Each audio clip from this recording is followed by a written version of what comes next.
If you bought a condo around 2021 and you're kind of sitting with that decision right now, looking at a real loss on paper, maybe $80,000, maybe more, and everyone around you is saying, just wait for the recovery. I want to show you something before you make that call, because when you actually run the numbers on what waiting costs versus moving now, it's fairly different from what most people expect to see. Look, I get why that advice, waiting for the recovery, feels right. You didn't sign up to sell at a loss, and if you've got a growing family or soon-to-be family and you need more space, the last thing you want to do is make a big financial move from a position that feels like a weakness. I hear that. The thing is, the math has kind of a way of reframing what weakness actually looks like in this market, and I want to walk you through it. I've put together a full market analysis with all the numbers I'm about to go through. It's called the Move Up Reality Report. You'll find the link in the description. Grab that, because these are the calculations that most families don't see before they make this kind of decision. Now, fair enough if you're wondering where all of this is coming from. I pulled every comparable sale from 2022 to now. We're talking over 500 transactions across downtown condos and East York family homes, and what the data actually says about waiting is fairly different from what you're probably hearing right now. So here's what I'm going to walk you through: the market-wide numbers that most people are basing this decision on, the individual property math that almost nobody looks at, and then what waiting actually costs you in real dollars. Let's get into it. Let's start with what actually happened to both markets since 2022, because this is kind of where a lot of the confusion lives. Downtown condos dropped from an average of $891,650 down to $690,000. That's a 22.6% decline. And the median dropped even harder, from $780,000 down to $599,000, a 23.2% hit. If you bought at around $780,000, you're looking at roughly $180,000 in lost equity on paper.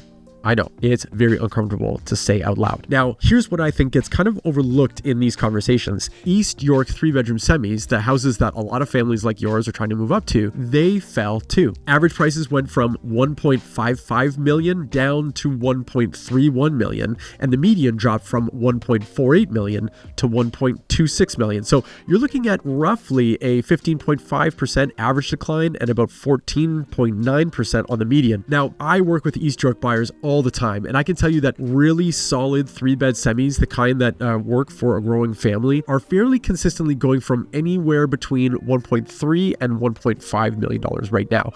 But regardless, your condo has dropped a lot, but the house you want to buy has dropped as well, in the, let's call it $200,000 range roughly. So what does that actually tell us? Condos got hit harder than houses, no question, but the gap is somewhere around 7 to 8 percentage points, not the massive spread that gets talked about a lot.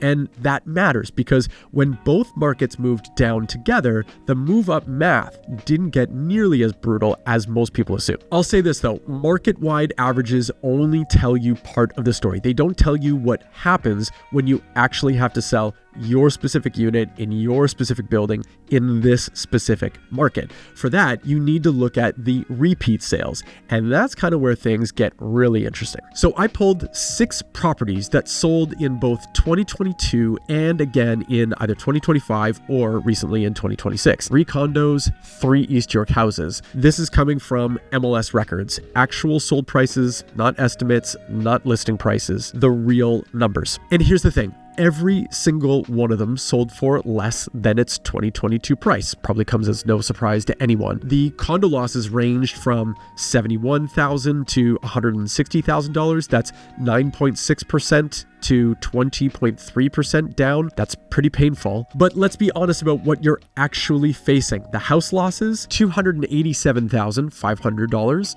to $330,000 down. That's 22.8% to 25.6% down. I'll be honest, that surprised me a little bit when I started pulling this data, because the conventional wisdom right now is that condos got hit the hardest. But when you track the same properties selling twice, the repeat sales data kind of tells the opposite opposite story. Houses took bigger percentage hits than condos. That's not what most people are expecting to hear. Now, I'm not saying that makes your condo situation feel better. It doesn't really. But what it does mean is that the house you're trying to move up to, that East York semi, that's going to give your family the space it needs, it came down too, and that matters a lot for the math. The families who kind of navigated this well weren't necessarily the ones who timed the market perfectly. They were the ones who took a long look at what was actually happening in the individual property level instead of waiting for the market-wide recovery that may or may not show up on the timeline that they needed. And for the most part, the floor has consistently been below 2022 for both property types, which means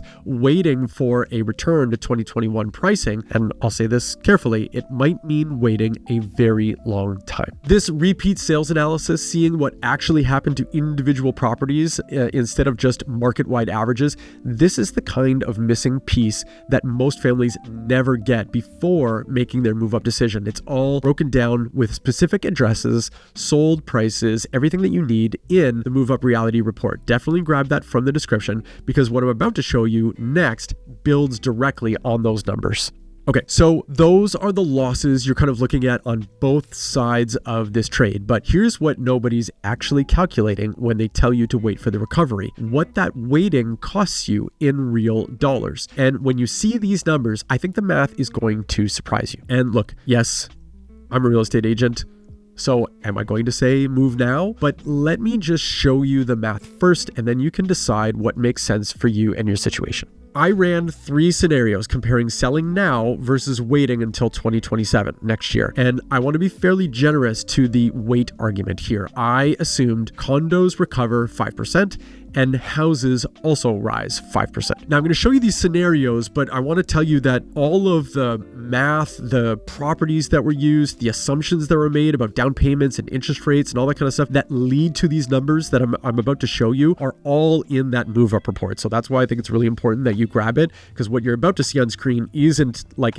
everything laid out. Going through every single number there might put you to sleep, so I'm trying to avoid that. So for scenario 1, with the certain properties that I used and the different kind of math and assumptions and stuff, at the end of the day, your monthly payment is $4,095 if you move now versus $4,053 if you wait. So waiting saves you $42 a month. If you look at scenario 2, new properties, some slightly new assumptions, that kind of stuff. Selling now, you end up with a payment of $5,539 versus $5,590 if you wait. So you would actually pay $51 more per month waiting. Now for scenario 3, I did something a little bit different. I did use a repeat sale condo so that those are like definite numbers being used. But what I did on the house side of things is I just kind of made up a price for the house, because what I found with those few repeat sales is that they weren't necessarily reflective of the really good semis that I'm seeing currently in this spring market. So what I did is I assumed that the house that's being purchased in scenario 3 was sold for